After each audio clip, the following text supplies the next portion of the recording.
Israel और Hamas के बीच 6 हफ्ते तक चलने वाला संघर्ष विराम रविवार सुबह 8:30 बजे से लागू हो गया है, मगर इजरायली पीएम ने इसमें हमास का अड़ंगा डालने की बात कही है। दरअसल नेतन्याहू का आरोप है कि हमास ने अब तक इजरायली बंधकों की लिस्ट नहीं भेजी है, जिन्हें हमास अपनी कैद से रिहा करने वाला है। लिहाजा नेतन्याहू ने हमास के मनमाने रवैये पर सवाल उठाते हुए साफ किया कि इजराइल गाजा सीजफायर पर आगे नहीं बढ़ेगा। नेतन्याहू के इस फैसले से सीज फायर पर खतरे की तलवार लटक गई है। दरअसल रविवार यानी सीज फायर डील के लागू होने के पहले 3 दिन ही बंधकों को रिहा किया जाना है।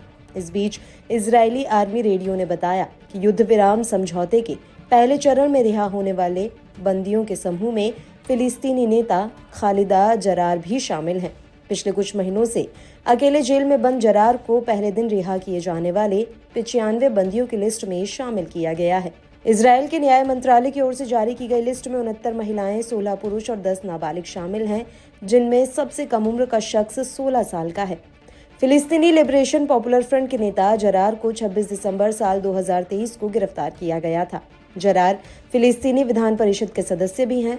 कुद्स न्यूज नेटवर्क की माने तो इजराइल की ओर से पहले दिन रिहा होने वाले प्रमुख महिलाओं में दलाल अल अरोरी, मारे गए हमास नेता सालेह अल अरोरी की बहन, और पत्रकार बुशरा अल तवील शामिल हैं, जो हमास नेता की बेटी भी बताई जाती हैं।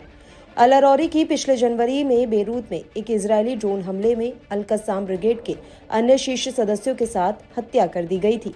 बुशरा अल तवील, जिसे साल 2011 में हमास और इजराइल के बीच कैदियों की अदला बदली में रिहा किया गया था, वरिष्ठ हमास नेता जमाल अल तवील की बेटी हैं। उनके पिता वेस्ट बैंक शहर एल बिरह के मेयर भी रह चुके हैं।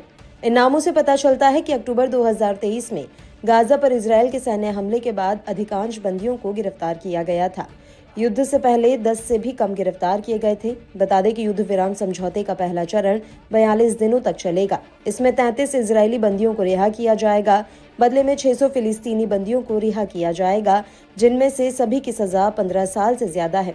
फिलिस्तीनी रिपोर्ट्स की माने तो करीब 290 कैदी आजीवन कारावास की सजा काट रहे हैं, जो इजरायली जेलों में आजीवन कारावास की सजा काट रहे 566 कैदियों में से लगभग आधे हैं।